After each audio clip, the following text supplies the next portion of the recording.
এইদিকে Varanasi junction station, আর তার ঠিক উল্টো দিকেই এখানে শেয়ার গাড়ি পাবে।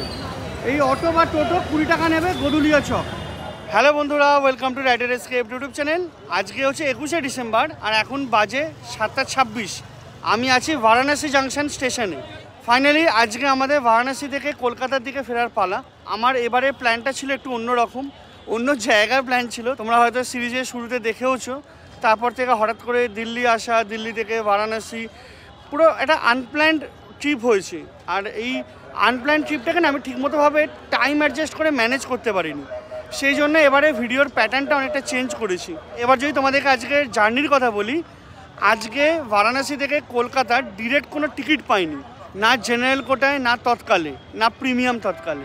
বিভূতি থেকে শুরু করে Kolkata express, in fact Jammu Tawi express যেটা আছে, জম্মু তাওয়ি থেকে কলকাতা যায়, ওটাতে ট্রেনের টিকিট কেটেছিলাম। 10টা ওয়েটিং, 24 ঘন্টা পরও একটাও কমেনি। ওই ট্রেনটা হলে আজকে রাত্রির 1:10 ট্রেন হতো। তারপরে মাথা খাটিয়ে তৎকালে ব্রেক জার্নি করে টিকিট কেটেছি। আমি এখান থেকে এখন বুদ্ধ পূর্ণিমা এক্সপ্রেসে করে যাব পাটনা জাংশন, 14224। ওটা বারাণসী জাংশন থেকে শুরু করে যায় রাজগীর অবধি। ওই ট্রেনে করে আমি যাব পাটনা, নামবো 3:20। তারপরে আবার কালকে সকালবেলা পাটনা থেকে জনশতাব্দী ধরে যাব হাওড়া, 5:30টার সময় জনশতাব্দী ছাড়ে। আমার রাত্রিরে ট্রেন জার্নিতে কিছুই হয় না, শুধু ট্রেনে উঠি, তোমাদেরকে কম্পার্টমেন্টটা দেখাই, একটা হয়তো স্টেশন দেখাতে পারি, তারপরে ঘুমিয়ে পড়ি। তার কারণ কি, আমার আপার বার্থ বা মিডল বার্থে সিট পড়ে। এবারে কোনো ব্যতিক্রম নয়, আপার বার্থেই সিট পড়েছে। এইটা হচ্ছে বারাণসী জাংশন স্টেশন। ঠিক স্টেশন থেকে বেরিয়ে এই দিক বরাবর যদি সোজা যাও, তাহলে এই যে ব্রিজটা দেখছো তার ওপারে শেয়ার গাড়ি পাবে গদুলিয়া মোড়ে যাওয়ার জন্য। এখানেও কিন্তু অটো বা টোটো তোমরা পাবে, কিন্তু এখানে যেহেতু পার্কিং দিতে হয় বলে ভাড়া বেড়ে যায়। 150, 200, 250, 300, যে যেমন পারে সেরকম ডিমান্ড করে। ইনফ্যাক্ট বারাণসীর এখানে কিন্তু অনেকগুলো স্টেশন আছে, Varanasi junction, Varanasi city, Banaras. In fact তোমরা যদি এই 3টে স্টেশনের ট্রেন নাও পাও, তোমরা কিন্তু পণ্ডিত দীনদয়াল উপাধ্যায় বা মোগল সরাইতেও নামতে পারো। ওখান থেকে কিন্তু এখানের অটো পাবে। আমি যখন বেনারস থেকে ট্রেনের টিকিট পাচ্ছিলাম না, তখন ফ্রাস্ট্রেটেড হয়ে গিয়ে আমি বাসের টিকিট দেখছিলাম।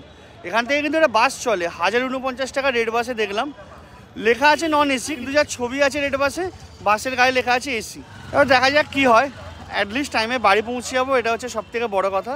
কারণ কলকাতা এক্সপ্রেস বা জম্মু তাওয়ি থেকে কলকাতা এক্সপ্রেস যদি আমি ধরতাম, তাহলে হয়তো আমি কালকে 3:40 রাইট টাইমে কলকাতা স্টেশনে পৌঁছতাম।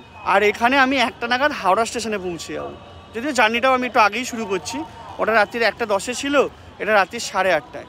তোমাদেরকে যদি এবার ট্রেনের ব্যাপারে বলি, এই 14224 বুদ্ধ পূর্ণিমা এক্সপ্রেস প্রত্যেক দিন বারাণসী থেকে 8:30টার সময় ছাড়ে, আর 3:20 পৌঁছায় পাটনা জাংশন। মানে ওই অ্যাপ্রক্সিমেটলি 6 ঘন্টা 50 মিনিট টাইম নয়। কিন্তু ইন জেনারেল এই রুটে কিন্তু জনশতাব্দী চলে, জনশতাব্দী 4 ঘন্টা সামথিং টাইম নেয়। সকালে 6:40 ছাড়ে, ওটা 10টা সামথিং নাগাদ পৌঁছে যায় পাটনা। যদি তোমাদের তাড়াতাড়ি যাওয়ার থাকে ওই ট্রেনটা অ্যাভেল করতে পারো। এবার যদি ট্রেনের কোচ কনফিগারেশনের কথা বলি, তাহলে এই ট্রেনের 7টা জেনারেল আনরিজার্ভড কোচ রয়েছে, 3টে স্লিপার আর একটা থার্ড এসি। আমার টিকিট আছে থার্ড এসিতে। স্লিপারে হচ্ছে 215 টাকা, আর থার্ড এসিতে হচ্ছে 575 টাকা। কিন্তু আমি যেহেতু তৎকালে কেটেছি, সেজন্য আমার পড়েছে 995 টাকা, প্লাস কনভিনিয়েন্স ফি, পেমেন্ট গেটওয়ে, এইসব মিলিয়ে মোটামুটি 1030 টাকা মতো আমার টিকিট পড়েছে। এর পরের যে জার্নিটা হবে জনশতাব্দী, সেটা তোমাদেরকে পাটনা জাংশনে গিয়ে বলবো। আর ট্রেনের কোথায় কোথায় হল্ট আছে, কতক্ষণের হল্ট আছে, এগুলো তোমাদেরকে ট্রেনে উঠে তারপরে বলছি।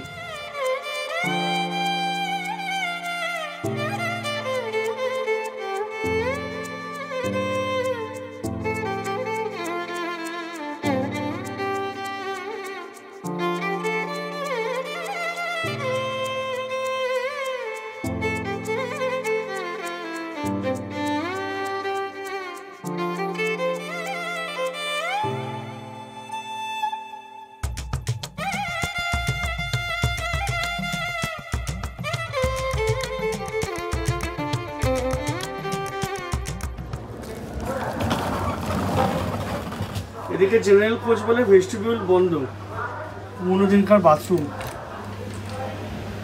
গন্ধ আছে, ঠিক আছে কাজ চলার মতো। উপরে পাখাও রয়েছে, জল আসে।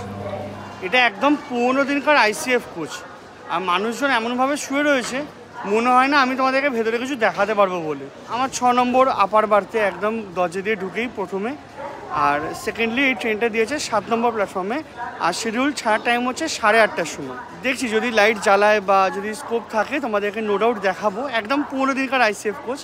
আর বেডরোল কম্বলটা চোখে পড়েছে, দিয়েছে দেখলাম, আশা করছি বাকিগুলোও আছে বা ওগুলো দিয়ে দেবে। এদিকে সেকেন্ড ক্লাস সিটিং, এইটা আমাদের এসি B1 কোচ, আর এদিক থেকে শুরু হচ্ছে স্লিপার। এই ট্রেনেই একটাই এসি কোচ আছে, 3 টায়ার।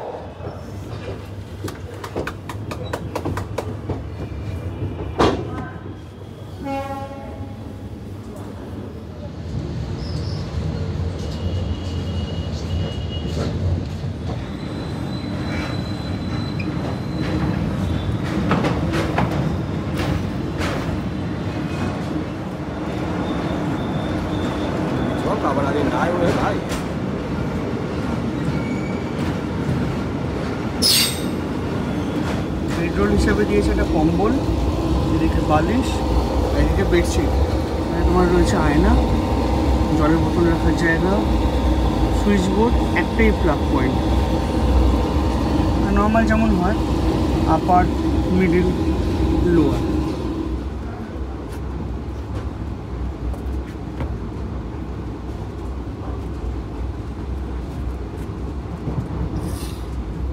আমরা এসে পৌঁছলাম তারেকনাম।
তিনটে 25।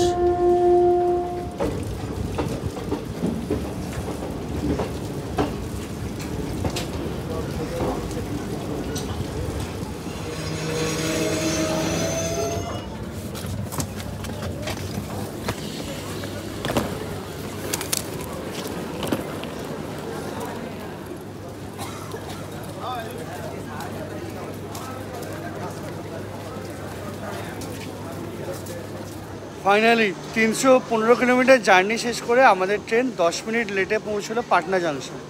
3:20 ঢোকার টাইম ছিল, এখন বাজে 3:30। টেকনিক্যালি 8 মিনিট আগে ঢুকেছে, নামতে নামতে 3:30 বেজে গেছে। আর আমাদের ট্রেনের এখানে হল্ট হচ্ছে 10 মিনিটে।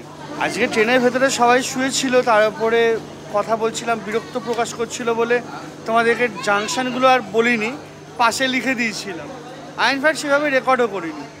আমি প্রথমে যখন চেষ্টা করছিলাম রেকর্ড করবার, তখন রেকর্ড করতে পারিনি। দরজায় আর কি লোক ছিল, অ্যাটেন্ডেন্ট ছিল, সিট খুলে রেখেছিল। তারপর ওনার হেল্পেই তোমাদেরকে নামঘাটটা দেখালাম। তারপরে আবার ভেতরে এসে শুয়ে গেছি। তারপরে ভোরবেলায় মোটামুটি 2টোর সময় উঠেছি, তারপরে 1-2 ফুটেজ তোমাদের জন্য তুলেছি। এবার এখন কিছুক্ষণ অপেক্ষা করি, তারপরে জনশতাব্দী আছে 5:30টার সময়। আর আমাদের ট্রেন দিয়েছে 10 নম্বর প্ল্যাটফর্মে। ঠিক আছে, এবার আমি আগে 1 নম্বরের দিকে যাই, যদি ক্লোক রুম পাই তাহলে 2 ঘন্টার জন্য সুটকেসটা রাখবো। এই ট্রলিটা না আমার কাছে বোঝা, আমি একা থাকি, আমার জন্য পিঠের বড় ব্যাগই ভালো, যেখানে খুশি নিয়ে যাওয়া যায়। এই ট্রলি ঠেলতে ঠেলতে হাত ব্যথা হয়ে যাচ্ছে, অভ্যেস নেই তো, আরও এটা বেশি ফ্রাস্ট্রেটিং লাগছে। একটু বাইরে যাব, এখানকার যদি চা পাই আর লিট্টি চোখা যদি ওই মোটামুটি 4:30-5:45 নাগাদ পাই, খাবো। তারপরে জনশতাব্দী ধরবো। ওই ট্রেনের ইনফরমেশানটা পরে দেবো। আর ওই ট্রেনে একটা ভালো হয়েছে, আমি প্রেফারেন্সে উইন্ডো সাইড দিয়েছিলাম, ওটাও তৎকালে কাটা। এই প্রথম আমি উইন্ডো সাইড জনশতাব্দী বা এগুলোতে পেয়েছি। আমি এগুলোতে জেনারেলি পাই না চট করে। চল আগে বাইরে যাই।